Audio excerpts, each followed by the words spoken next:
ತಮ್ಮ ವಿಷಯ ಗೊತ್ತಾಯ್ತಾ? ಪಕ್ಕದ ಮನೆ ಹುಡುಗ ಸೂಸೈಡ್ ಮಾಡ್ಕೊಂಡಂತೆ. ಯಾರು ಧವನ? ಏನಾಯ್ತು, ಯಾಕಂತೆ?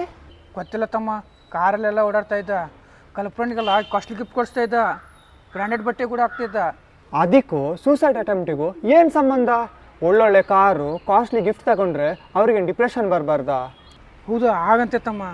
ನಾನು ಅನ್ಕೊಂಡೆ ಶ್ರೀಮಂತರಿಗೆ ಅಂದರೆ ಚೆನ್ನಾಗಿ ದುಡ್ಡಿರೋರಿಗೆ ಸಮಸ್ಯೆ ಇರಲ್ಲ, ಇದ್ದರೂ ಸಾಯಷ್ಟು ಇರಲ್ಲ ಅಂತ. ನೋಡಿ, ನಾನು ಈಗ ಹೇಳ್ತಿದ್ದೀನಿ ಅಂತ ಬೇಜಾರು ಮಾಡ್ಕೋಬೇಡಿ. ಮಿಡಲ್ ಕ್ಲಾಸ್ ಫ್ಯಾಮಿಲಿಲಿ ಸಮಸ್ಯೆ ಜಾಸ್ತಿ ಇರ್ಬೋದು, ಡಿಪ್ರೆಷನ್ ಕಡಿಮೆ. ರಿಚ್ ಫ್ಯಾಮಿಲಿಲೇ ಗಲಾಟೆ ಮಾಡಿಕೊಂಡು ಸುಸೈಡ್ ಮಾಡಿಕೊಂಡು ದೂರ ಆಗೋದು. ಅದು ಯಾವುದೇ ಕೆಲಸ ಎಲ್ಲ ಇತ್ತಂತೆ, 66,000 ಸಂಬಳ ತಗೋತಂತೆ. ನಿಜನ ಸುಳ್ಳು ಯಾರಿಗೆ ಗೊತ್ತು ರೀ? ಅದನ್ನೆಲ್ಲ ಕರ್ಕೊಂಡು ನಿಮ್ಗೆ ಏನು ರೀ ಆಗಬೇಕು? ತಮ್ಮ, ವಿಷಯ ಅದಲ್ಲ, ನನ್ನ ಬಗ್ಗೆನೇ ಆಡ್ಕೊತಾ ಇತ್ತ ಗೊತ್ತಾ? ನಿನ್ನ ಗರ್ಲ್ಫ್ರೆಂಡ್ ಇಲ್ಲನು 25,000 ಸಂಬಳ ತಗೋತೀಯ, ಕೊನೆವರೆಗೂ ಯಾರು ಸಿಗಲ್ಲ ಅಂತ ಹೇಳ್ತಾ ಇದ್ದ. ಬ್ಯಾಚುಲರ್ ಆಗಿರ್ತೀವೋ ಏನೋ ಅಂತ.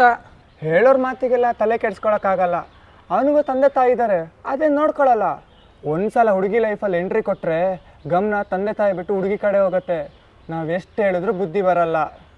ಅವ್ರನ್ನ ಅವ್ರ ಪಾಡಿಗೆ ಬಿಟ್ಬಿಡ್ಬೇಕು. ಹಾಗಲ್ಲ ತಮ್ಮ, ಕರ್ಮ ಅನ್ನೋದು ಎಷ್ಟು ಬೇಗ ಹೊರಗೆ ಬರ್ತಾ ನೋಡು. ನಿನಗೆ ಗೊತ್ತಾ, ಅವನೇನೇ ಆಡ್ಕೊಂಡ್ರು ಅವಮಾನ ಮಾಡಿದ್ರು ನನ್ನ ಒಂದು ಮಾತು ಕಾಲಿಲ್ಲ, ಎಲ್ಲ ದೇವ್ರ ಮೇಲೆ ಹಾಕಿದೆ. ಮತ್ತೆ ಬಿಡಿ, ತಲೆ ಕೆಡಿಸ್ಕೋಬೇಡಿ. ಹೀಗೆ ನೀವು ಅವ್ರನ್ನ ನೋಡಕ್ಕೆ ಹೋಗ್ತೀರಾ? ಇಲ್ಲಪ್ಪ, ನಾನು ಯಾಕೆ ಹೋಗಲಿ? ನೋಡಲಿ, ಅವ್ರ ಅಣ್ಣ ಬರ್ತಾ ಇದ್ದಾನೆ, ನಾನು ಹೋಗ್ತೀನಿ. ಆಯ್ತು, ಸರಿ.